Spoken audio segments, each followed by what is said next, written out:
वारकरी संप्रदायातील थोर महात्मे व महाराष्ट्रातील विचारवंतांची दुर्मिळ कीर्तने, प्रवचने, व्याख्याने ऐकण्यासाठी सुरेश महाराज सूळ या यूट्यूब चॅनेलला अवश्य सबस्क्राईब करून बेल आयकॉन दाबा. म्हणून विठ्ठल विठ्ठल मंत्र सोपा. आम्ही हा जर जपला मंत्र तर हा मंत्र जप काय करील? तुकोबरा म्हणतात करी पापा निर्मूळ.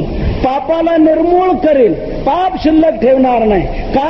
तुम्हाला दुःख संपवायचंय ना, त्याकरता तुम्हाला पाप संपवलं पाहिजे. आणि पाप संपवण्याकरता दुसरं कुठलंही साधन इतक्या क्षमतेचं नाही. फक्त नामचिंतन या साधनातच इतकी ताकद आहे की किती जरी पाप असलं तरी ते संपवण्याची. दुःख हे पापामुळे येते आणि सुख हे पुण्यामुळे मिळते.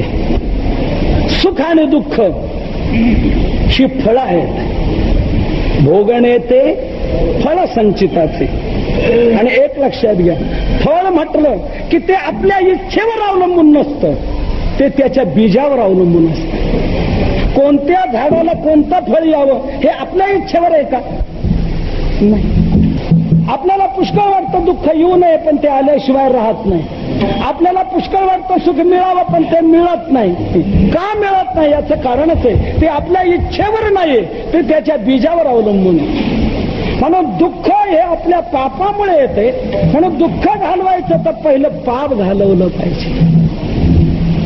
सर्वांनी हे मान्य केलेलं आहे आणि तुम्हाला सर्वांना बरं का हे माहीत आहे. परंतु दुर्दैव आपला असं आहे की माणसं पुण्य करत नाहीत आणि पाप सोडत नाहीत. म्हणून सुख मिळत नाही आणि दुःख मिटत नाही. सर्वांना हे माहित आहे की दुःख पापामुळे येते आणि सुख हे पुण्यामुळे मिळते. तुम्ही म्हणाल नाही हो, आत्ताच आमच्या लक्षात आलं, तुम्ही आता म्हटलं. नाही नाही, सर्वांना माहित आहे. सर्वांना माहित आहे, इथे आलेले न आलेले, की दुःख पापामुळे येते आणि सुख हे पुण्यामुळे येते. पाप हे फल दिल्याशिवाय नष्ट होत नाही.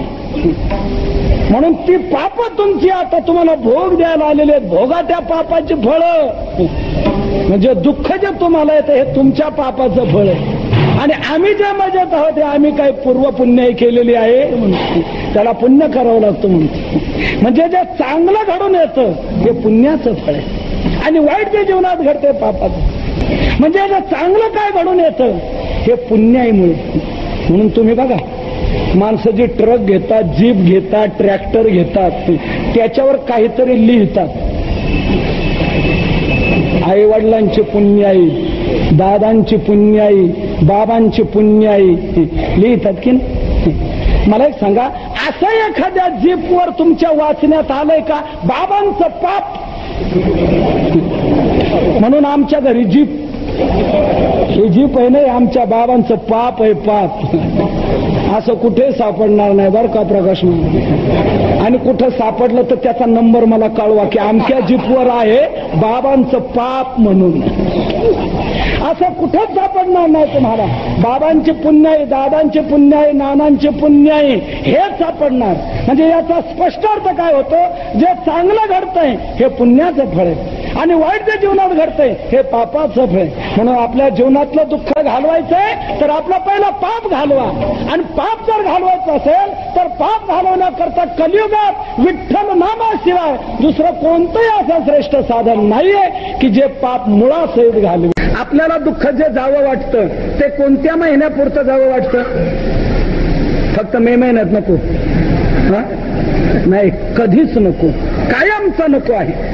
आणि आनंद जो मिळावा वाटतो आपल्याला तो कोणत्या हप्त्यापुरता? हप्त्यापुरता नाही, तो ही कायमचा मिळावा वाटतो. म्हणजे दुःख कायमचं मिटावं वाटतं आणि आनंद कायमचा मिळावा वाटतो. ही जर आपली मूलभूत आकांक्षा आहे तर आजपर्यंत 70 वर्ष या संसारात राबून अनेक प्रकारे प्रयत्न करूनही दुःख मिटलं नाही, आनंद मिळाला नाही. तर याचा अर्थ लक्षात घ्या की दुःख का जात नाही याचं कारण आहे की दुःख ज्याच्यामुळे येतंय ते तसंच आहे. म्हणून दुःख ज्याच्यामुळे येतंय ते कारण पहिलं संपवा म्हणजे दुःख संपणार आहे. शास्त्राचा आधार सिद्धांत आहे. आणि शास्त्रता निवृत्तीचे 2 प्रकार सांगितलेले आहेत. एक लयरूप निवृत्ती आणि दुसरी आत्यंतिक निवृत्ती. लयरूप लयरूप निवृत्ती त्याला म्हणतात. कारण शिल्लक राहून कार्याची निवृत्ती, ही लयरूप निवृत्ती. आणि आत्यंतिक निवृत्ती त्याला म्हणतात की कारणासह वर्तमान कार्याची निवृत्ती, ही आत्यंतिक निवृत्ती, ही खरी निवृत्ती आहे. या निवृत्तीतून पुन्हा उत्पत्ती नाही, पुन्हा प्राप्ती नाही. लयरूप निवृत्तीतून पुन्हा उत्पत्ती आहे का? कारण तिथे शिल्लक राहतं आणि कारण शिल्लक राहिलं की कार्योत्पत्ती पुन्हा होते. म्हणून आपल्याला पुन्हा दुःख नको आहे. दुःख कायमचं गेलं पाहिजे. तर दुःख कायमचं जाण्याकरता दुःख ज्याच्यामुळे येतंय ते कायमचं गेलं पाहिजे. आता दुःख कशामुळे येतंय? लोक म्हणाले महाराज तुम्ही आमच्या पुढे चांगलाच युक्तिवाद बरोबर ठेवलेला आहे, आमचं तोंड बंद केलं. आमच्या लक्षात आलं बरोबर आहे तुम्ही म्हणता ते चुकीचं नाही. दुःख जर संपवायचं तर दुःखाचं कारण संपवलं पाहिजे. तर दुःखाचं कारण काय? तुकोबारा म्हणतात दुःखाचं कारण आहे पाप. आपल्या जीवनात जे जे अनिष्ट घडून येतं त्या सर्व अनिष्टाला कारणीभूत आहे पाप.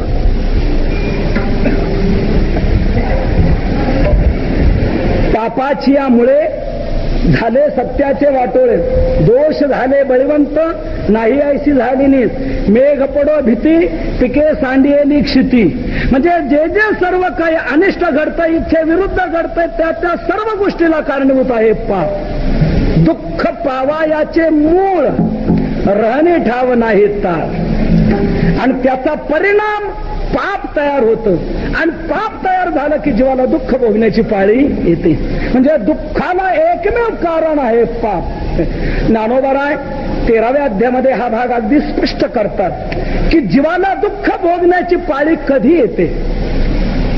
मग विधीची वाफ चुकवी, अन्यायाचे बी वाफवी, कुकर्माचा करवी राब जरी, तरी तयाच सारिखे, असंभाव्य पाप पिके, मग जन्म कोटी दुःखे भोगी जीव. मग दुःखे भोगी, मग म्हणजे त्यानंतर जीवाला दुःख भोगण्याची पाळी येते. कधी? पाप पिकल्यानंतर. म्हणजे दुःखाला कारण आहे पाप.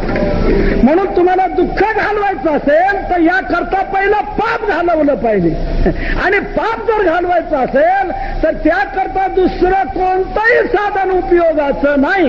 म्हणून माझं तुम्हाला जे सांगणं आहे, पाया पडून हात जोडून विनंती करून की बाबानं तुम्ही विठ्ठल विठ्ठल म्हणा, विठ्ठल विठ्ठल म्हणा, हे एवढ्या करता सांगतो. ते लोक म्हणाले महाराज आम्ही विठ्ठल विठ्ठल म्हणण्याने पाप जाणार. तुकोबारा म्हणतात पापाला निर्मूळ करणार, पापाचा मुळही तो मंत्र शिल्लक ठेवणार नाही. हेच सेवेकरता घेतलेल्या अभंगाच्या प्रथम चरणात सांगतात.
विठ्ठल विठ्ठल मंत्र सोपा, करी पापा निर्मूळ.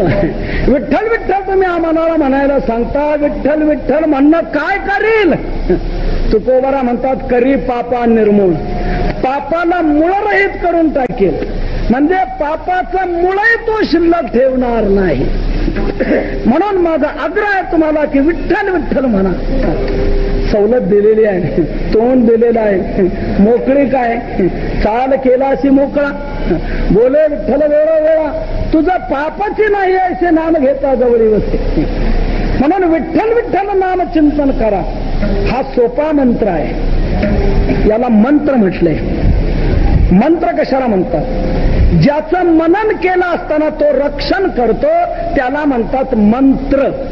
ही मंत्र शब्दाची व्याख्या आहे. मननात त्रायते यस्मात तस्मात मंत्र प्रकीर्तितः. ज्याचं मनन केलं असताना तो रक्षण करतो म्हणून त्याला म्हणतात मंत्र. असे अनेक मंत्र आहेत. एकाक्षरी मंत्र, 2 अक्षरी, 3 अक्षरी, 4 अक्षरी, षडाक्षरी, द्वादशाक्षरी, अनेक अक्षरे असे मंत्र आहेत. परंतु त्या सर्व मंत्रामध्ये नाम मंत्र हा सर्वात श्रेष्ठ मंत्र आहे. एक मंत्र महोदधी नावाचा ग्रंथ आहे. मंत्रांचा मोठा समुद्र आहे, महाउदधी. अनेक मंत्राचे प्रकार त्याच्यात सांगितलेले आहेत. या सर्व मंत्रामध्ये 7 कोटी नुसते महामंत्र आहेत. 7 कोटी महामंत्राश्चित्त विभ्रमकारका. 7 कोटी महामंत्र आहेत. परंतु त्या 7 कोटी महामंत्रात सर्वात श्रेष्ठ मंत्र जर कोणता असेल तर नाम मंत्र आहे. का? इतर जे मंत्र आहेत त्या मंत्रांना अनेक प्रकारची बंधनं आहेत, अडचणी आहेत, त्यांच्यात सदोषता आहे. त्या मंत्राच्या अनुष्ठानाला वेगवेगळ्या प्रकारची बंधनं आहेत. तसे नाम मंत्राच्या बाबतीत मात्र बंधनं नाही. इतर मंत्र जे आहेत ते अशुद्ध अवस्थेत जपता येत नाहीत, दुसऱ्याला ऐकू देता येत नाही, आणि ते मंत्र जर सिद्ध झाले तर फळ अगदी थोडं, आणि त्या मंत्रात जर काही चूक निर्माण झाली तर क्षोभ मात्र फार. ही इतर मंत्रांची परिस्थिती आहे. परंतु नाम मंत्र मात्र त्या प्रकारचा नाही. माऊलींचा सुंदर अभंग आहे. अशौचिया जपो नये आणि का ते ऐकू नये, ऐसिया मंत्रा ते जग बिहे, त्याचे फळणे थोडे परिक्षोभने बहु, तैसा मंत्र राज नव्हे रे रे नारायण नाम नारायण नाम. म्हणून इतर मंत्र जे आहेत त्या मंत्रात थोडी जरी चूक झाली तरी जो मंत्र जपतो त्यालाच हानिकारक. नवे नवे तुकोबारायचं म्हणतात थोडासा मंत्र जर चालला न चालला तर चांगला असणारा वेडा होतो. करे धडचे होय वेडा, करे धडचे होय वेडा.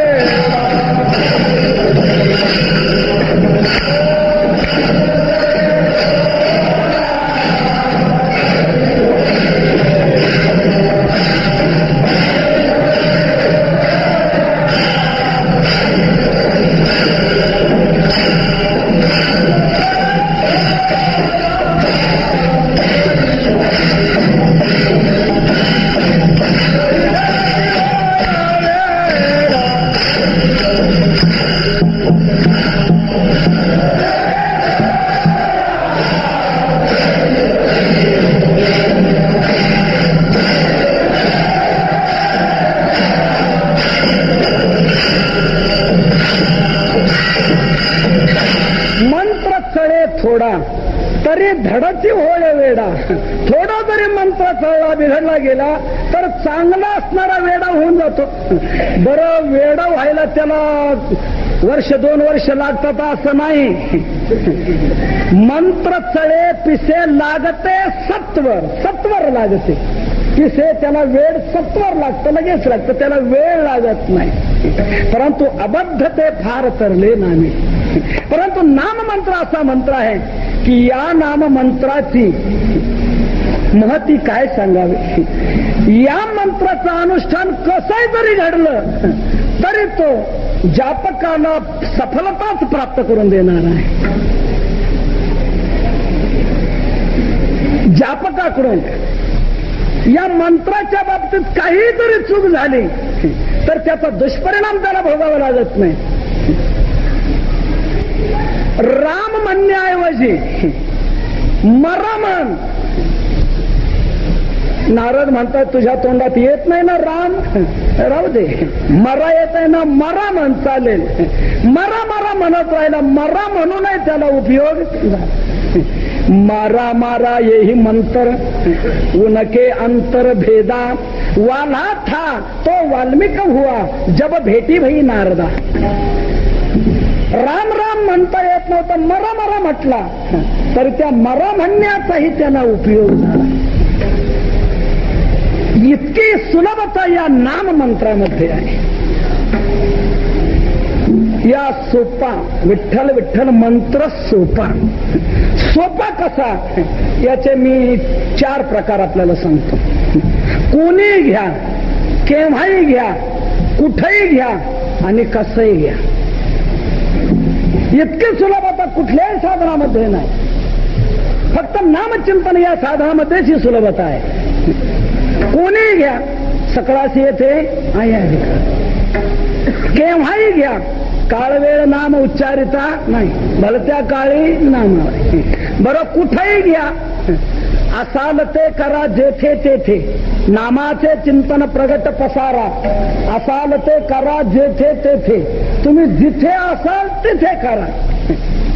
आणि कसंही घ्या, जसं म्हणता येईल तसं म्हणा. येईल तैसा बोल रामकृष्ण. विठ्ठल म्हणा नाही तर विठ्ठल म्हणा, नाहीतर विठाई म्हणा. पुल्लिंगाचं स्त्रीलिंग जरी झालं तरी काही बिघडणार नाही. विठाई किठाई माझे कृष्णा एका नाही. म्हणून तुम्हाला जसं म्हणता येईल तसं म्हणा. भगवान फक्त तुमचा भाव पाहतो, तुम्ही कसं म्हणता हे पाहत नाही. नाही तयाविन भुकेला विठ्ठल, येईल तैसा बोल रामकृष्ण. म्हणून तुम्हाला जसं म्हणता येईल तसं म्हणा. नये जरी तुझं मधुर उत्तर, दिधला सुस्वर नाही देवे. नाही तयाविना भुकेला विठ्ठल, येईल तैसा बोल रामकृष्ण. स्वरात जरी नाही आलं तरी म्हणायचं राहू नका. बेसुरात येऊ का 4 सुरात येऊ का कसं येऊ, येईल पैसा बोल रामकृष्ण. हे चरण ज्या वेळेला सापडलं त्यावेळेला आमच्या जीवाला नाहीतर म्हटलं आपल्याला ना स्वर ना ताल, आपलं कसं काय व्हायचं. ह्या गायक लोकांचाच उद्धार व्हायचा. आपल्या आला झाला की आपल्यालाही संधी आहे, वाव आहे की येईल पैसा बोल रामकृष्ण. दिदला सुस्वर नाही देवे. जसं म्हणता येईल तसं म्हणा. पण एक लक्षात घ्या बरं का, म्हणजे ज्यांना स्वरात म्हणता येत नाही त्यांनी जसं म्हणता येत तसं म्हटलं चालेल. पण ज्याला स्वरात म्हणता येतंय त्याने स्वरातच म्हटलं पाहिजे. ते जर स्वर सोडून म्हणतील तर त्यांना जसं म्हणता येतंय तसं ते म्हणत नाही, हे सिद्ध होईल. म्हणून येईल पैसा बोल रामकृष्ण. तुम्हाला जसं येतंय तसं म्हणा. तुम्ही स्वर सोडला तर तुम्हाला क्षमा नाही, आम्हाला क्षमा आहे. विठाला विठाला विठाला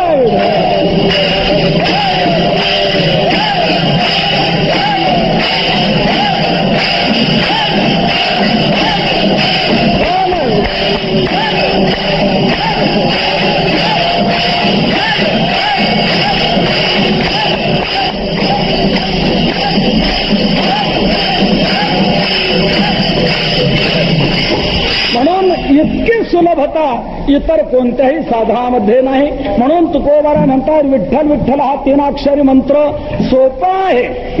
तुका म्हणे सोपे आहे सर्वा म्हणून. नाम संकीर्तन साधन पै सोपे, सर्वात सोपे साधन हे सोपे. हे साधन लाभ येतो घरा. म्हणून विठ्ठल या 3 अक्षरी मंत्राचा तुम्ही जप करा. तुका म्हणे जपा मंत्र 3 अक्षरी सोपा. म्हणून विठ्ठल विठ्ठल मंत्र सोपा. आम्ही हा जर जपला मंत्र तर हा मंत्र जप काय करील. तुकोबारा म्हणतात करी पापा निर्मूळ. पापाला निर्मूळ करेल. पाप शिल्लक ठेवणार नाही. का? तुम्हाला दुःख संपवायचंय ना, त्याकरता तुम्हाला पाप संपवलं पाहिजे. आणि पाप संपवण्याकरता दुसरं कुठलंही साधन इतक्या क्षमतेचं नाही. फक्त नामचिंतन या साधनातच इतकी ताकद आहे की किती जरी पाप असलं तरी ते संपवण्याची. दुःख हे पापामुळे येते आणि सुख हे पुण्यामुळे मिळते. सुख आणि दुःख ही फळं आहेत, भोगणे ते फळ संचिताचे. आणि एक लक्षात घ्या, फळ म्हटलं की ते आपल्या इच्छेवर अवलंबून नसतं, ते त्याच्या बीजावर अवलंबून असतं. कोणत्या झाडाला कोणतं फळ यावं हे आपल्या इच्छेवर आहे का? नाही. एकाने लावले काय, एकाने लावले गहू आणि तो म्हणू लागला की याला काय यायला पाहिजे, काय यायला पाहिजे, इकडं धान्य कुठलं, दुसरं एक सोडून दुसरं. असं जर आपण अपेक्षा केली तर येऊ शकत नाही. पेरी कडू जिरे पेरायचे आणि अमृताजवळ मागायची, ते जमेल का? जसं बीज पेराल तसं फळ पदरात पडेल. बीज पेरोनिया तेची घ्यावे फळ, दोरली सकेळ कैचे लागे. दोरले नावाची एक वांग्याची जात आहे, ती वांग्याची जात लावली, केळीसारखी लांबडी दिसते म्हणून काय त्याला काय केळी येतील का? नाही, मला इच्छा आहे की याला केळी यावीत म्हणून. तुकोबाऱ्या म्हणतात अरे डोरलेला केळी येतील कशी? जे फळ मिळावं असं वाटत असेल ते बीज लावलं पाहिजे. बीज जसं असतं तशी फळं येत असतात. ढोकरं लावून कधी आपले तुमचे अनाविषय म्हणा की सीडलेस म्हणा, हे द्राक्ष येऊ शकणार नाही. जे तुम्ही जात लावाल, जे बीज, तेच फळ प्राप्त होईल. म्हणून सुखाने दुःख ही फळं आहेत आणि त्याचं बीज आहे पाप आणि पुण्य. म्हणून सुखदुःख आपल्या इच्छेवर नाही. आपल्याला पुष्कळ वाटतं दुःख येऊ नये पण ते आल्याशिवाय राहत नाही. आपल्याला पुष्कळ वाटतं सुख मिळावं पण ते मिळत नाही. का मिळत नाही याचं कारणच आहे ते आपल्या इच्छेवर नाही, ते त्याच्या बीजावर अवलंबून आहे. म्हणून दुःख हे आपल्या पापामुळे येते. म्हणून दुःख घालवायचं तर पहिलं पाप घालवलं पाहिजे. सर्वांनी हे मान्य केलेलं आहे आणि तुम्हाला सर्वांना बरं का हे माहीत आहे. परंतु दुर्दैव आपला असं आहे की माणसं पुण्य करत नाहीत आणि पाप सोडत नाहीत. म्हणून सुख मिळत नाही आणि दुःख मिटत नाही. सर्वांना हे माहित आहे की दुःख पापामुळे येते आणि सुख हे पुण्यामुळे मिळते. तुम्ही म्हणाल नाही हो, आत्ताच आमच्या लक्षात आलं, तुम्ही आता म्हटलं. नाही, सर्वांना माहित आहे, सर्वांना माहित आहे, इथे आलेले न आलेले, की दुःख पापामुळे येते आणि सुख हे पुण्यामुळे येते. मी तुम्हाला पटवून देतो ना, हो म्हणायला लावतो की सर्वांना माहिती आहे दुःख पापामुळे येते. तुम्ही बघा, एक दुसऱ्याला म्हणतो का हो तुमची ती कोर्टात केस चालू होती त्याचं काय झालं? हा म्हणतो कशाला नाव काढता त्या केसचं? आपण काय झालं मला सांगाल की नाही? तुम्हाला अशी सवय लागली की नाही खपली काढण्याची? काय अडलं याच्या वाचून का काढायचं? हा विषय काढण्याचं काय कारण आहे? अरे पण आपण मित्र एकमेकाला सांगायला काय हरकत आहे? तो म्हणतो विरुद्ध निकाल लागला आपल्याला. का बरं असं झालं? तुझा तर त्या प्रकरणाशी कोणताही संबंध नाही, मग विरुद्ध निकाल का लागावा? तो म्हणतो आता लागला तर खरं. अरे मग हायकोर्टात अपील करायचं. हा म्हटलं तुला काय वाटतं? गप राहिले, हायकोर्टात आहे पण तिथे विरुद्धच निकाल लागला. अरे तुझा तर त्या प्रकरणात संबंध नसताना का असं व्हावं? तुझ्यावर काय यावं? विरुद्ध निकाल का लागावा? अरे सुप्रीम कोर्टात जायचं. हा म्हणतो मागची जमीन विकली ती कशा करता? सुप्रीम कोर्टात भांडण्या करतात, पण तिथे विरुद्धच निकाल लागला. का बरं असं व्हावं? हा म्हणतो का आपलं पूर्वीचं पाप असेल काय? सगळे प्रयोग झाल्यानंतर सर्वात शेवटी हेच उत्तर शोधून काढतो की या सगळ्या गोष्टीला जर कारण असेल तर माझं काही पूर्वीचं पाप. म्हणजे आपल्याला दुःख जे येते, आपल्या जीवनात जे अनिष्ट घडून येते, याला कारण आपलं पूर्वीचं पाप आहे हे माहित आहे की नाही. आणि सुख जे आपल्याला मिळते हे आपल्या पूर्वपुण्यामुळे हेही सर्वांना माहित आहे. तुम्ही बघा, जी माणसं जीवनात मजेत असतात, चांगले असतात, त्यांच्याकडे पाहून दुःखी माणसं जळतात. दुःख ज्यांच्या जीवनात आहे ना, त्या माणसांना सुखी माणसं पाहिली का जरा चिडच येते. कधी कधी ते उपरोधकपणाने बोलतात देईल बर का, तुम्ही कसे काय बरे, तुम्ही कसे काय चांगले, आणि आमच्याच वाट्याला काही पीडा आली आणि तुम्हाला कसा काय रोग होत नाही. तुम्हाला कसं काय नाही, तुम्ही कसे मजेत आहात आणि आमच्याच वाट्याला काही पीडा आली. काल म्हणतो हे दुखते, आज असं झालं, उद्या तसं. आमच्या पाठीमागे का पीडा, तुम्ही कसे काय मजेत. त्यावेळेला तो काय उत्तर देतो मोठं ऐकण्यासारखं आहे. आम्ही मजेत का आणि तुम्ही दुःखी का. त्यावेळेला तो काय म्हणतो, मला त्याला पुण्य करावं लागतं, पुण्य. असं तुमच्यासारखं पाप करून जमणार नाही. तुम्ही काय केले, पापच पाप केलं. अरे तुमच्या बापाने काय केलं, तुमच्या आज्याने काय केलं, तुमची खानदानच अशी, याचं वाईट कर त्याचं वाईट कर. अरे ते पाप काही गप राहणार आहे का. पाप हे फल दिल्याशिवाय नष्ट होत नाही. म्हणून ती पाप तुमची आता तुम्हाला भोग द्यायला आलेली आहेत. भोगा त्या पापाची फळं, म्हणजे दुःख जे तुम्हाला येतं हे तुमच्या पापाचं फळ आहे. आणि आम्ही जे मजेत आहोत ते आम्ही काही पूर्व पुण्य केलेली आहे, त्याला पुण्य करावं लागतं म्हणतो. म्हणजे जे चांगलं घडून येतं हे पुण्याचं फळ आहे, आणि वाईट जे जीवनात घडते पापाचं. तुम्ही बघा, परिस्थिती सुधारली, अनेक बाजूने पैसा घरी यायला लागला की तो पैसा गप राहत नाही. तो पैसा काही ना काहीतरी घराची विकासाची कामं करायला लागतो. ट्रॅक्टर घेतला जाईल, लेवलिंग केली जाईल, पाईपलाईन केली जाईल, ट्रक घेतला जाईल, जीप गाडी घेतली जाईल, अनेक साधनं घेतली जातात. त्यावेळेला काही काही लोक म्हणतात का हो, हा तर मजुरी करत होता दुसरीकडे आणि आता हे कसं काय, काय कळत नाही ना. त्याला विचारलं का रे कसं काय, अरे तुझा बाप तर दुसरीकडे सालाने होता असं. तो म्हणतो काय, ही त्यांचीच पुण्य आहे, बाबांचीच पुण्य आहे, आमच्या दादांची पुण्य आहे. आम्ही काय केलं, आम्ही काय नाही केलं, त्यांच्या पुण्याने हे सगळं घडलेलं आहे. म्हणजे चांगलं काय घडून येतं हे पुण्यामुळे. म्हणून तुम्ही बघा, माणसं जी ट्रक घेतात, जीप घेतात, ट्रॅक्टर घेतात, त्याच्यावर काहीतरी लिहितात. आई वडिलांची पुण्य आहे, दादांची पुण्य आहे, बाबांची पुण्य आहे लिहितात की नाही. मला एक सांगा, असं एखाद्या जीपवर तुमच्या वाचण्यात आलंय का बाबांचं पाप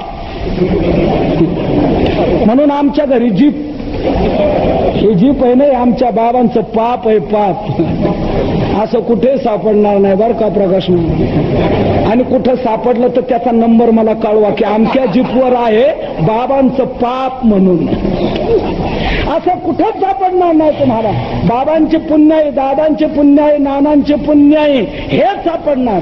म्हणजे याचा स्पष्ट अर्थ काय होतो, जे चांगलं घडतंय हे पुण्याचं फळ आहे आणि वाईट जे जीवनात घडतंय हे पापाचं फळ आहे. म्हणून आपल्या जीवनातलं दुःख घालवायचंय तर आपला पहिला पाप घालवा.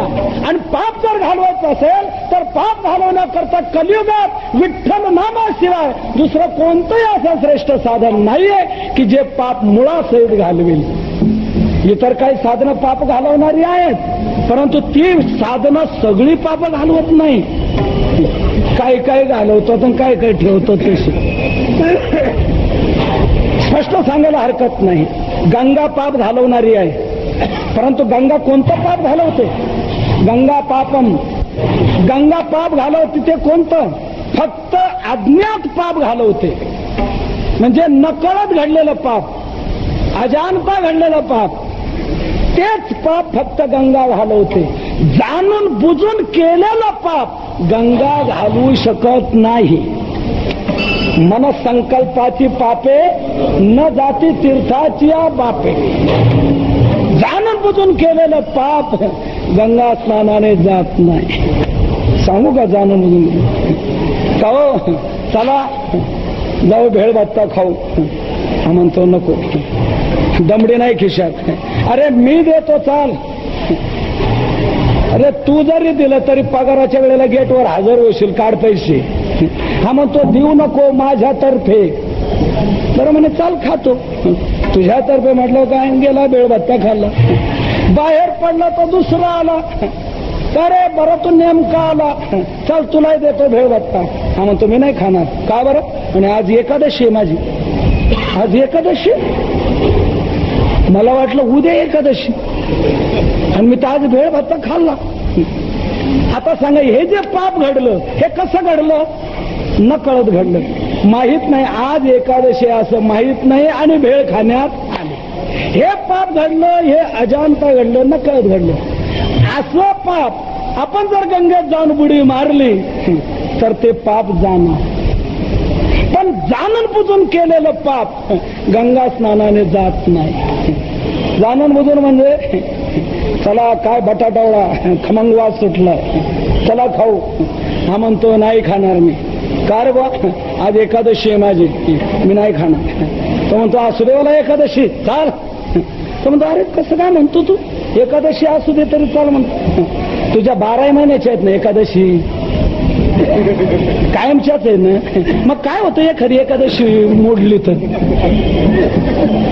हा, नुसत्या मोठ्याच्या एकादशी असल्या. काही लोकांनी कुठून काढले करून होतो तू. फक्त मोठ्या एकादशा करायच्या, आषाढी कार्तिकी, माहिती नाही. पण तुमच्या 12 महिन्याच्या आहेत ना एकादशा. मग काय होतं एखादी एकादशी मोडली तर?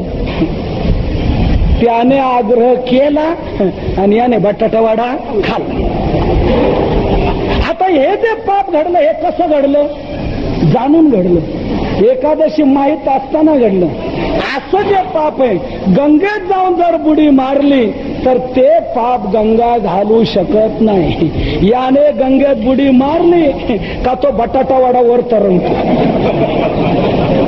आणि हा गंगेतून बाहेर आला की पुन्हा येऊन तो शिरतो. गंगा स्नान सर्वस्वी पाप घालू शकत नाही.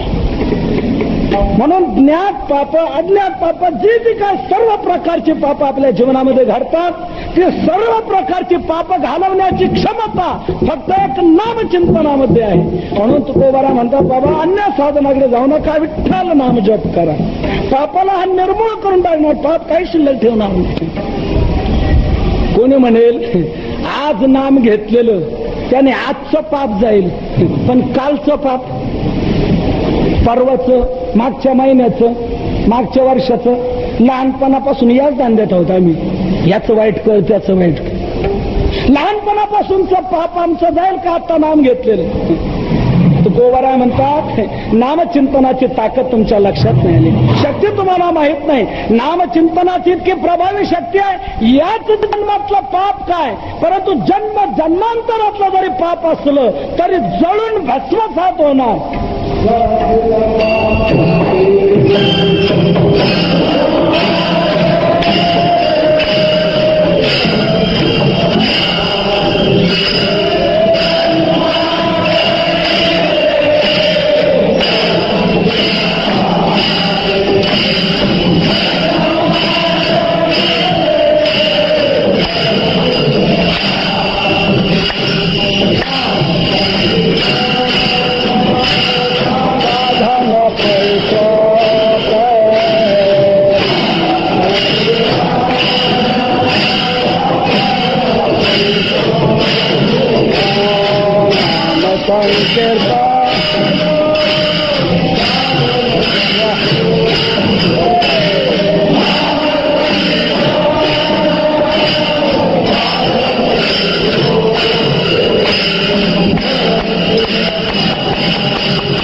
नामसंकीर्तन हे साधन सोपं जरी असलं तरी फलात तुम्ही कमी समजू नका. फलात इतकं ताकदवान ते आहे की जळतील पापे जन्मांतरे. जन्म जन्मांतरात जरी पाप असली तरी जळून भस्मसात होणार. इथे हा एक शब्द महत्वाचा महाराज, जळतील म्हटले, पळतील म्हटलं नाही, जळतील म्हटले. ते म्हणाल पळाली तरी गेली आणि जळाली तरी गेली, काय फरक? फार फरक आहे. पळालेली परत येऊ शकतात, जळालेली परत येत नसतात. जळली किती संपली, त्याची राग झाली, पुन्हा त्याच्यापासून काही उत्पत्ती होऊ शकत नाही. तसे इतर साधनाने पाप पळतात आणि नामचिंतनाने पाप जळतात. अशी नामचिंतनाची महान शक्ती आहे. किती पाप जळणार हो? तुकोबरा म्हणतात कितीही असू द्या, कितीही पाप जरी असली तरी नामापुढे ती राहू शकत नाही. तुझं आठविता पापाची वसती राहे अंगी किती बळ त्याचे. त्याच्यात अशी काय ताकद आहे की नाम घेतलं जातं आणि पाप शिल्लक राहते. पापाची काय ताकद आहे राहण्याची? राहू शकत नाही. किती पाप असलं तरी नामाने संपणार, भस्म जाणार लोक. काही लोक म्हणतील हे पटत नाही आपल्याला. कुठल्याही साधनाची म्हटली तरी काहीतरी क्षमता असेल ना. कितीही पाप कसं काय घालवणार? काहीतरी मर्यादितच घालवलं जाईल ना. आपण जसं म्हणतो 3 हॉर्स पॉवरची मोटार, 5 हॉर्स पॉवरची, 10 हॉर्स पॉवरची, म्हणजे याचा अर्थ काय? तिची ताकद तेवढी, त्यापेक्षा अधिक काम ती करू शकत नाही. तशी नामाची काहीतरी मर्यादा असेल ना, ठराविक ताकद असेल ना, की एवढंच पाप फक्त नाम घालू शकतं. असं नाही. नामाची ताकद इतकी आहे की जेवढं असेल तेवढं घालव, मग किती असो. एके ठिकाणी शास्त्री महाराज ब्रह्मांड पुराणात असं सुंदर म्हटलेलं आहे की नामामध्ये जेवढं पाप घालवण्याची शक्ती आहे तेवढं पाप कोणताही पापी करू शकणार नाही. की जेवढं पाप नाम घालवतंय, नामनोस्ती यावती शक्ती ही पाप निर्हरणे हरे तावत कर्तुम न शक्नोती पातकम पातकी जनः. पातकी लोक देखील तितके पाप करू शकणार नाही की जितकं पाप नाम घालवू शकते. नाथ महाराजांनी देखील भागवतात अशी महान ओवी घातलेली आहे, जेवढी नामाची शक्ती तेवढे पाप नाही त्रिजगती. एकाच काय, तिन्ही जगतातलं पाप जरी एकत्र केलं तरी तेवढे पाप नाम घालवू शकते. तेवढं पाप तिन्ही जगतात नाही की जेवढं पाप नाम घालू शकतो. इतकी नामामध्ये ताकद आहे. किती असू दे, पटत नाही हो की एवढं कसं काय घालवणं, काहीतरी मर्यादित जेवढं असेल तेवढं घालवणं. ज्ञानोबा म्हणतात मी तुम्हाला दृष्टांताने समजून देतो म्हणजे ध्यानात येईल, हे त्याशिवाय तुमच्या डोक्यातली शंका जाणार नाही. एकाने रानाचा लिलाव घेतला, डोंगराचा, आणि मजूर लावून त्याने गवत कापलं, काढलं, त्याची गंजी घालून ठेवली. इतकी मोठी गंजी की त्याच्यात 4 लाख अब्ज पेंड्या. किती महाराज? 4 लाख अब्ज पेंड्या त्या गंजीमध्ये. इतकी मोठी गंजी. तर मला एक सांगा, एवढ्याही पेंड्या जर आपल्याला जाळायच्या असतील तर त्याला किती अब्ज काड्याच्या पेट्या लागतील? 1 अब्ज हो नाही, 1 काडी. 1 काडी पुरेसे. 4 लाख अब्ज जरी पेंड्या असल्या तरी जास्त काड्यांची गरज नाही, 1 काडी पुरेशी आहे. बरं ठीक, तुमचं मान्य मला. दुसरी एकाने गंजी लावली होती, त्या गंजीत 8 लाख अब्ज पेंड्या होत्या. आता त्या 8 लाख अब्ज पेंड्या जाळायला आता किती काड्या लागतील? किती? आता कसं काय? आता त्रैराशिक मांडा की तुम्ही 4 लाख अब्ज पेंड्या जाळायला 1 काडी सांगितली की नाही? आता मग 8 लाख अब्ज पेंड्या जाळायला 2 नकोत का? नाही, 1च. 16 लाख अब्ज पेंड्या जाळायला 1च. 32 लाख अब्ज पेंड्या जाळायला 1च. म्हणजे याचा अर्थ काय? पेंड्यांची संख्या तुम्ही कितीही वाढवा, काड्यांची संख्या वाढवण्याची गरज नाही, 1 काडी पुरेशी आहे. तसं पाप तुमचं किती असू द्या, 1 नाम पुरेसा आहे. हरे उच्चारण हरे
आयुष्यात पापाच्या अनंत राशीच्या राशी जरी असल्या तरी हरिनामाच्या उच्चारामध्ये ते क्षणात संपल्या जाणार. हरि उच्चार आणि अनंत पाप राशी जातील लयासी क्षण मात्रे. कशाप्रमाणे तिथे ज्ञानोबराने हा दृष्टांत दिलेला आहे. तृण अग्नी मिळे समरस झाले तैसे नामे केले जपता हरी. तृणाला अग्नी लागला असताना तृण जसं राहू शकत नाही तसं नामाचा स्पर्श झाला की तिथे पाप राहू शकत नाही. पाप भस्मसात होणार, जळून जाणार, काही शिल्लक राहणार नाही. म्हणून तुकोबाराय सांगतात बाबांनो, दुःख संपवण्याकरता पाप संपवा आणि पाप संपवण्याकरता विठ्ठल या 3 अक्षरी मंत्राचा जप करा. सोपा हा मंत्र आहे का हो तुकोबाराय? मग सोपा जर मंत्र आहे आणि फलात इतका महान आहे तर सगळेजण का जपत नाहीत? सगळेजण का म्हणत नाही? तुकोबाराय म्हणतात आता इतकं स्पष्ट तुम्ही जर म्हटलात तर मला स्पष्ट उत्तर देता येते. सगळेजण का म्हणत नाही? दुर्दैवी म्हणून, कारण त्या कपाळाचे म्हणून ते म्हणू शकत नाही. पण एक लक्षात घ्या, जे भाग्यवान आहेत, सुकृतवान आहेत, त्या भाग्यवंतांना या नामाचा तर छंद लागतो. हेच अभंगाच्या 2ऱ्या चरणात सांगताय.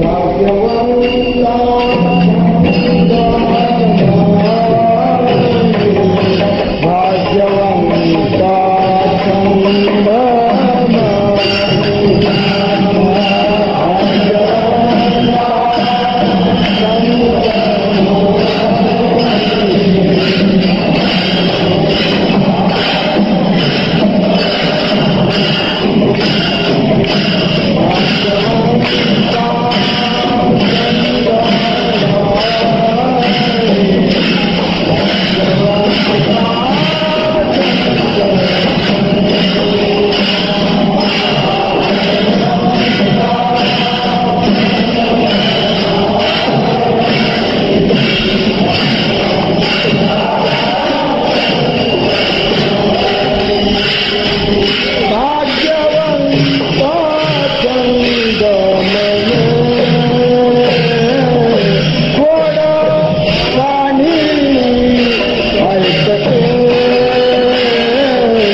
छंद म्हणी गोड कानी ऐकते. तुकोबाराय म्हणतात इतका विठ्ठल मंत्र सुलभ आहे आणि फलात इतका महान आहे. सर्वजण का घेत नाही त्याचं कारण दुर्दैवी म्हणून.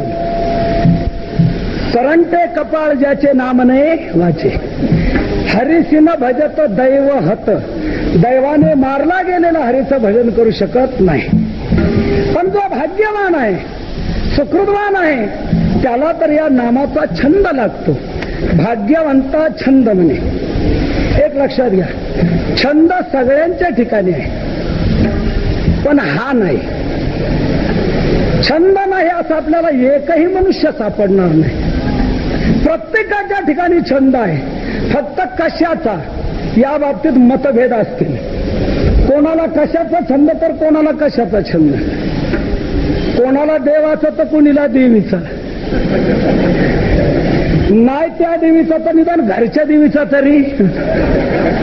कुठला तरी छंद मात्र असतो. छंद नाही असं आपल्याला सापडणार नाही. कुठला छंद असतो माहितीये का? जसा फुंदा असतो तसा छंद असतो. छंद हा फुंदावर अवलंबून आहे. आपल्याच फुंदे जेथे तेथे घेती छंदे. छंद हा फुंदानुसार असतो. मग कोणाला कशाचा बुंदा असेल, कोणाला कोणता छंद लागेल हे सांगता येणार नाही. काहींना छंद आपण चांगलं दिसावं हाच असतो. मग ते किती वेळा घोटतील, कपडे कसे कसे घालतील, अत्तर किती वापरतील, साधन कसे वापरतील, काय काय किती वापरतील हे सांगता येणार. आपण फक्त चांगलं दिसलो पाहिजे.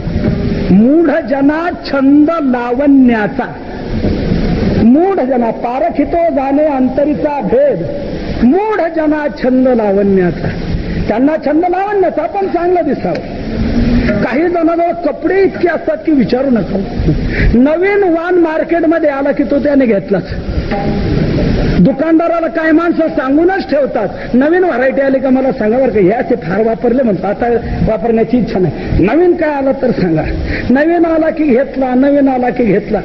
काही माणसाजवळ इतके कपडे सापडतील की शेवटी त्याला सरपणाची गरज पडणार नाही. छंद आहे, कोणाला कशाचा छंद राहील सांगता नाही. कोणा एका मुख्यमंत्र्याच्या घरी म्हणतात झडती झाली तर कितीतरी चपलाच निघाले म्हणतात. आता चपलाचा छंद कशाला पाहिजे? वाटून द्याव्यात ना, ठेवाव्यात कशाला? कशाचा छंद कोणाला राहील हे सांगता येत नाही. मूढ जना छंद लावण्यात. कोणी चित्ताराधी स्त्रियेचे तेचे नि छंदे नाचे, माकड गारुड्याचे जैसे होय. कुठे ज्ञानोबरांनी खेळ पाहिला होता कोणाच ठाऊक. कसा हा दृष्टांत आठवला ज्ञानोबरांना तिथे द्यायला. माकड गारुड्याचे जैसे होय. जाऊ द्या, त्या छंदाचा मी जास्त विचार करत नाही. अनेक प्रकारचे लोकांचे छंद आहे, परंतु लोकांचे छंद कीर्तनात सांगण्याचाही मला छंद नाही, म्हणून मी त्या छंदाचा जास्त विचार करत नाही. ते छंद द्या सोडून इतर छंद हे नाशिवंत छंद आहेत. अनिकते छंद नाशिवंत. गोड एक आहे अविट गोविंद, अनिकते छंद नाशिवंत. म्हणून इतर छंद जीवनात असूच नाही. फक्त छंद असावा तो फक्त विठ्ठल नामाचा. विठ्ठल विठ्ठल येणे छंदे, ब्रह्मानंदे गरजावे. लागो हाच छंद, मना गोविंद गोविंद. हाच छंद लागायला पाहिजे, इतर छंद जीवनामध्ये नकोच. वारकरी भाविक नामनिष्ठ यांना नामाचा छंद, इतर कोणते छंद आवडत नाही. इतर बाकीचे छंद तर आवडत नाहीच नाही, परंतु काही पारमार्थिक छंद देखील नामधारकांना भक्तांना आवडत नाही. काहींना तप करण्याचा छंद, काहींना मुक्ती प्राप्त करून घेण्याचा छंद, काहींना आत्मस्थिती मिळवण्याचा छंद. परंतु तुकोबारा म्हणतात हे सगळे छंद आम्हा हरिदासांना निंदी आहे. करोत तपादी साधने, कोणी साधवत गोरांजने, आम्ही नवजोतया वाटा, नाचू पंढरी चोहटा. पावत आत्मस्थिती, कोणी म्हणत उत्तम मुक्ती, तुका म्हणे छंद, आम्हा हरीच्या दासा निंद्य. आम्हा हरीच्या दासांना ते छंद निंद्य आहेत. आम्ही नवजोतया वाटा, नाचू पंढरी चोहटा. जे आम्ही नाचणार, या नामात दंगणार रंगणार. खरा हा छंद आपल्या जीवनात लागला गेला पाहिजे. आणि असे जे महात्मे असतात, भाग्यवान जे असतात, त्यांना हा छंद लागतो. भाग्यवंता छंद म्हणे सहजतया जना छंद वाचे गोविंद गोविंद. त्यांना नित्य नामाचा छंद लागलेला असतो. तुकोबरा म्हणतात, माझी मत झाली अनावर वाचा, छंद या नामाचा घेतला असे. भाग्यवंतांना हा छंद लागतो. इतकंच नव्हे, कानाने जरी ऐकायचं झालं तर ते नामाचंच कौतुक ऐकणार. कोड कानी ऐकती, कानाने नामाचंच कौतुक ऐकणार, कानाने इतर ऐकायला जाणार नाहीत. काही काहींना काही ऐकायचा फार छंद असतो. हे काय सांगतात ते ऐका, ते काय सांगतात ते ऐका. कोणाचंही ऐकायला काही काही जातात. तुकोबारा म्हणतात, कोणाचंही काही ऐकू नये. तेवी खळामुखे न करावे श्रवण. इतराच्या मुखातून श्रवण करू नये, इतर काही ऐकूच नाही. ऐकायचं झालं तर नामाचं कौतुक ऐकावं. त्याच्यातच आपल्या जीवनाचं खरं सार्थ समजा. हनुमंतरायाला भगवान म्हणतात, हनुमंता तुला काय मागायचं ते माग. हनुमंतराय म्हणतात, तुम्हाला देणार हो, मग असं दे मला की मी जिथे जिथे जाईल तिथे तुझी कथा माझ्या कानावर येत राहील. यत्र यत्र कथा लोके प्रचरिष्यति ते शुभा तत्र तत्र गतिर्मेस्तु श्रवणार्थम सदैवही. तिथे तिथे माझी गती असावी. मला ते तुझ्या नामाचं चरित्र ऐकायला मिळावं, तो नामाचं महत्व ऐकायला मिळावं, हीच ऐकण्याची माझी इच्छा आहे. म्हणून जिथे जिथे रामायण होत असतं तिथे तिथे हनुमंतरायांकरता पाठ मांडला जात असतो. अशी एक प्रथा आहे, पद्धत आहे. हनुमंतराय म्हणतात, मला तेच ऐकावंसं वाटतंय, कोड कानी ऐकत. पण का हो तुकोबार आहे, आम्ही विठ्ठल नाम घ्यायचं, आमचं पाप जायला असं तुम्ही म्हणता. परंतु आम्ही जुनं तर रेकॉर्ड आमचं खराब असलेले असे आम्ही आहोत. वाईट प्रवृत्तीचे फार पापी आम्ही. आणि आता जर आम्ही विठ्ठल नामाकडे वळलो तर त्या विठ्ठलाच्या लक्षात येईल की हा पूर्वी या धंद्यातला होता म्हणून. हा असं करत होता, हा तसं करत होता. आम्ही समोर दिसलो की त्याला तर आमचं सर्व दिसल की काय काय केलेलं रेकॉर्ड फाईल आमची सर्व ध्यानात येईल. मग आमच्या बाबतीत तो काय निर्णय घेईल काय सांगता येत आहे का. तुकोबारा म्हणतात, ही तुम्हाला शंका येते, याचा अर्थच असा आहे की विठ्ठल हे दैवत कसं आहे हे तुमच्या लक्षात आलं नाही, म्हणून तुम्हाला ही शंका आहे. विठ्ठल दैवताच्या बाबतीत तुम्ही मनातली वेगळी शंका काढून टाका. नाम चिंतन करणारा जो भक्त आहे त्या भक्ताच्या बाबतीत विठ्ठल हे दैवत कसं आहे हे तुकोबारा अभंगाच्या 3ऱ्या चरणात सांगतायत.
तुकोबारा म्हणतात, समजून घ्या विठ्ठल हे दैवत भोळे.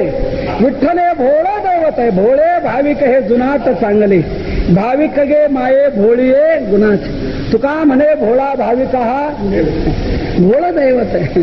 तुकोबाला भोळ कसं काय म्हणतात? भोपळ्याचा तर अभंग तुमचाच आहे ना की चतुरा तू शिरोमणी गुणलावण्याची खाणी मुकुट सकळा म्हणे धन्य तुझी विठोबा. भोपाळ्याच्या अभंगात तुम्ही विठोबाला चतुर म्हणता आणि इथे आता भोळा म्हणता. मग नेमका आहे कसा भोळा आहे का चतुर आहे? तर तो चतुरही आहे आणि भोळाही आहे.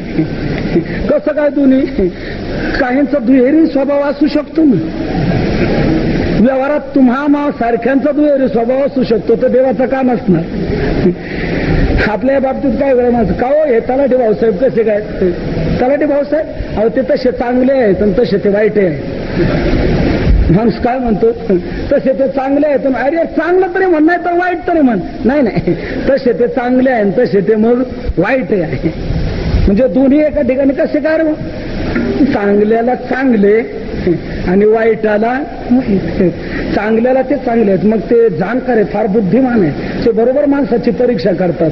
चांगल्याला ते चांगले आहेत, पण वाईट जर कोणी एखादा आला ना डोकं त्याला काही छळायला लागला, काही करायला लागला का मग वाईटाला वाईट, मग त्याला म्हणतात तलाठी. वाईटाला वाईट म्हणजे सांगू का जरा? ब्रह्मदेव जे न लिही ललाटी ते लिही तलाटी. मग तो काय लिहून त्याची लेखणी काय करेल हे सांगता येणार नाही. कोणी इथे तलाठी असतील तर राग मानू नका बरं. इथे आलेले सोडून बाकीचे तसे ते चांगले आहे पण वाईट आहेत. म्हणजे याचा अर्थ असा, चांगल्याला चांगले आणि वाईटाला वाईट असा जसा दुहेरी स्वभाव असू शकतो, तसं विठ्ठल हे दैवत चतुरय आहे आणि तो भोळा आहे. म्हणजे अवच्छेदक भेदाने दोन्ही विरुद्ध धर्म एका ठिकाणी असू शकतात.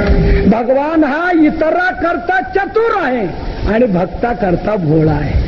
इतरा करता तो चतुर आहे, मग त्याचं चातुर्य विचारू नका, त्याला थोडंही सहन होऊ शकत नाही. भक्ता करता मात्र तो भोळा. भक्ता करता कुठलंही चातुर्य त्याचं शिल्लक राहत नाही, विसरून जातो. अहो 3 मुठी पोह्यावारी सोन्याची नगरी देणं हे चतुराच्या लक्षणात बसतं का?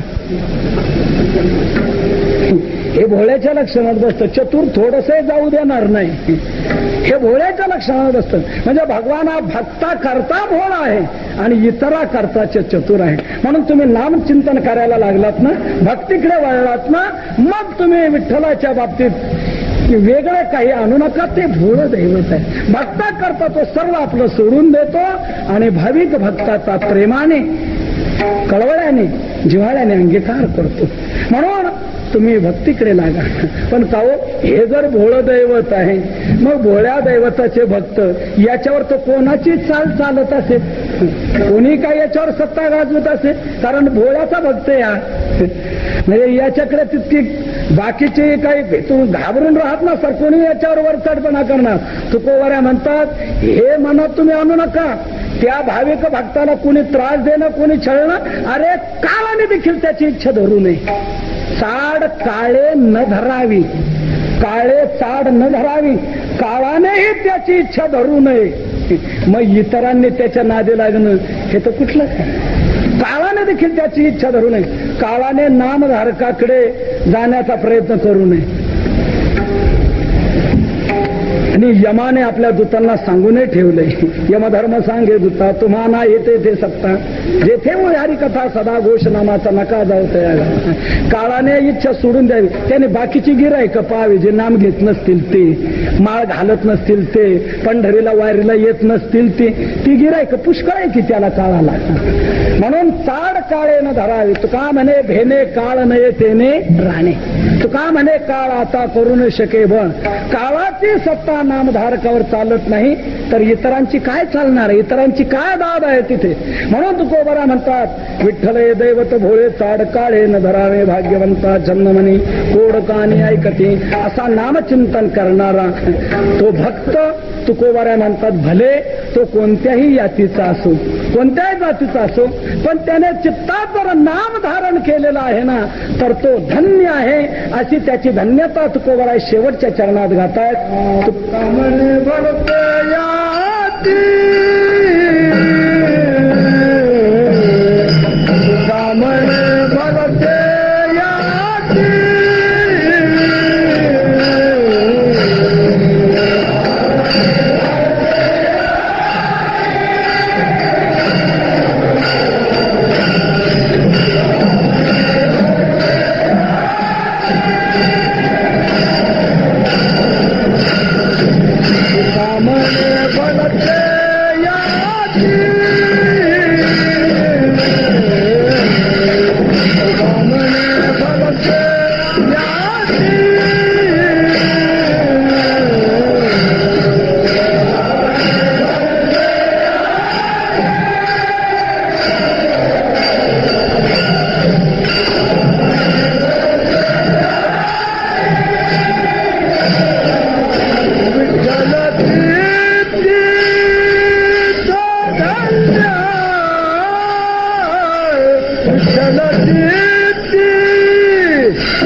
म्हणे भलते याती विठ्ठल चित्ती तो धन्य. तुकोबरा म्हणतात ज्याच्या चित्तात विठ्ठल आहे, भले तो कोणत्याही यातीत जरी जन्माला आलेला असला तरी त्यावरून तुम्ही त्याला कमीपणा असं समजू नका, कमीपणा त्याचा लेखू नका. तर त्याच्या चित्तात विठ्ठल आहे ना, तो धन्य आहे, तो श्रेष्ठ आहे. तुका म्हणे भलते याती विठ्ठल चित्ती तो धन्य. तुका म्हणे नाही जाती सवे काम, ज्याचे मुखी नाम तोच धन्य आहे. म्हणून संतांनी यातीला मूल्य विशेष दिलं नाही, त्याच्या कृतीला विशेष मूल्य दिलेलं आहे. म्हणून तो जीवनात करतो का याला अधिक मूल्य आहे. म्हणून त्याच्या चित्तात विठ्ठल भरलेला आहे ना, तो धन्य आहे. त्याची वाचा धन्य, त्याचं शरीर धन्य, त्याचे आईबाप धन्य, त्याची जात धन्य, त्याचं गाव धन्य, त्याचा देश धन्य. तुका म्हणे धन्य तयाचे वदन, जया नारायण ध्यानी म्हणे. धन्य धन्य ते शरीर, धन्य माता पिता तयाची, धन्य त्या जाती, धन्य त्या जाती, धन्य तोच ग्राम जेथे हरीचे जेथे वसती हरीचे दास, धन्य भूमी पुण्यदेश. नामधारकाचं सर्व काही धन्यतेला पात्र अशा प्रकारचं आहे. म्हणून तुका म्हणे भलते याती विठ्ठल चित्ती तो धन्य. भाग्यवंता छंदमणी कोडकाने ऐकते ज्ञानेश्वरा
विठ्ठल विठ्ठल मंत्र सोपा करी पापा निर्मूळ. भाग्यवंता जन्मने कोडकाने ऐकते.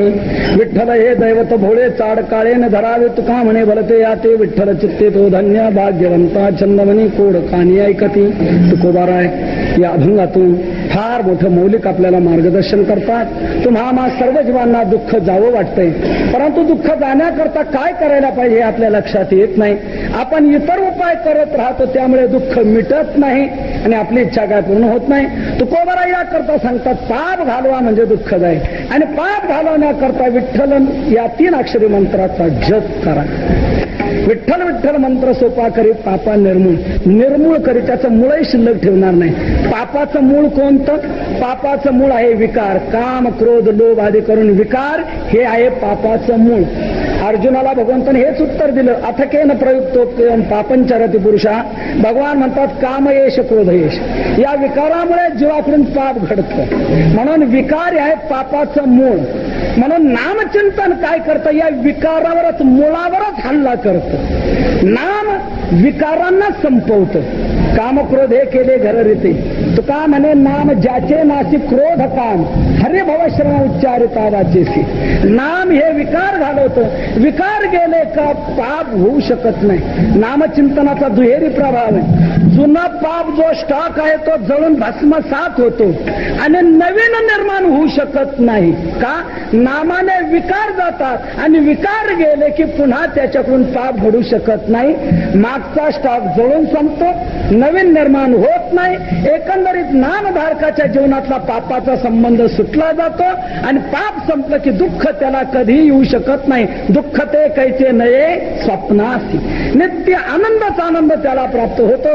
म्हणून तुकोबारा म्हणतात विठ्ठल या 3 अक्षरी मंत्राचा जप करा, सर्व काय तुम्हाला साध्य होणार आहे. म्हणून विठ्ठल विठ्ठल मंत्र सोपा करिपा बा निर्मळ भाग्यवंता छंदमणी कोड कानी आहे कधी. तुकोबऱ्यांचा एक एक अभंग आपण आपल्या दृष्टीसमोर ठेवून आपल्या जीवनाची वाटचाल केली तर निश्चित हे अभंग आपल्याला तारल्याशिवाय राहणार नाही. अहो, ज्यांच्या अभंगाने दगडांना तारले मग त्यांच्या अभंग आपल्याला तारणार नाही का? तुकोबऱ्यांच्या अभंगाने दगडांना तारलं, जरी दगडासहित ह्या तारेला जायच्याला मग ते अभंग आपल्याला का तारणार नाही? फक्त एकच गरजेचं आहे, आपण तसं दगड तरी बनलं पाहिजे. म्हणजे आपण तरू तसे दगड बनलं पाहिजे. म्हणजे दगड कोणते तरले? जे वह्यांना बांधले होते ते, अभंगांना बांधले होते ते दगड तरले. आजूबाजूला पांगलेले मोकार दगड नाही तरले, ते तसेच बुडालेले राहिले. ते आणखी शेवाळले, त्यांनी दुसऱ्यांना घसरून पाडलं आणि बुडवलं त्या दगडांनी. दगड तरले कोणते? वर आले कोणते? वह्यांना बांधलेले, अभंगाला बांधलेले. तसं आपण तसं दगड बनवा. म्हणजे आपण अभंगाची बांधिलकी करा, अभंगाशी आपलं जीवनबद्ध करा की हेच अभंग आपल्याला तारल्याशिवाय राहणार नाही. म्हणून या अभंगाची स्मृती आपण सतत ठेवणं गरजेचं आहे. दृष्टीपथात सर्वच्या सर्व अभंग असणे आपलं गरजेचं आहे. म्हणून गाथा मंदिराची योजना आखलेली आहे. जिथे तुकोबरांचे हे अभंग तरले, गाथा तरला, त्याच प्रासंगिक जागेवर या अभंगाचं मंदिर करायचं ठरलेलं आहे. म्हणजे सर्वच्या सर्व अभंग उच्च प्रतीच्या मार्बलवर कोरले जाऊन त्याचं मंदिर तिथे तयार करायचं आहे. जागतिक कीर्तीचं मंदिर जे घडवण्याचा असा एक प्रयास आहे. जवळजवळ 5 कोटीचा तो प्रकल्प आहे. ते अभंग दगडावर कोरून, मार्बलवर कोरून तिथे लावायचे. कोणी म्हणाल दगडावर कोरण्याचा प्रयास का? त्याचं कारण आहे, अभंग दगडाला घेऊन वर आले. ते जर दगडाला सोडायला तयार नाही तर आपण तरी अभंगाची दगडाची ताटातूट का करा? आपल्याला अभंग मिळाले ते दगडासहित मिळाले. म्हणून दगडासहित अभंगाचं स्मारक मंदिर आपल्याला करायचं आहे. मोठं भव्य काम चालू आहे. जवळजवळ 1 कोटीच्या वर काम होऊन गेलेलं आहे. 3 मजल्याचे काम झालेलं आहे. आपण विजेला जरूर या, देहूला या, आळंदीच्या वेळी या, एरवी या. आणि गाथा मंदिर प्रासंगिक जागा, त्या ठिकाणी गाथा मंदिराचं काम जोमाने चाललंय. आपलं वारकऱ्यांचं मोठं एक स्वाभिमानाचं केंद्र ते निर्माण होणार आहे. असो तर तुकोबरायांनी फार मोठं मौलिक देणं आपल्याला दिलेलं आहे.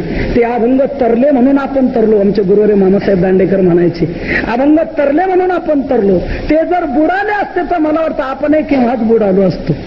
ते तरले म्हणून आपण तरलो, तेव्हा त्याची स्मृती आपण ठेवायची. आपण एक वेळ तुकोबरायांच्या नामाचा थोडासा जयघोष करू. सर्वजण मोठ्या प्रेमाने तुकोबरायांचा नाम घोष करा. तुकाराम तुकाराम तुकाराम तुकाराम.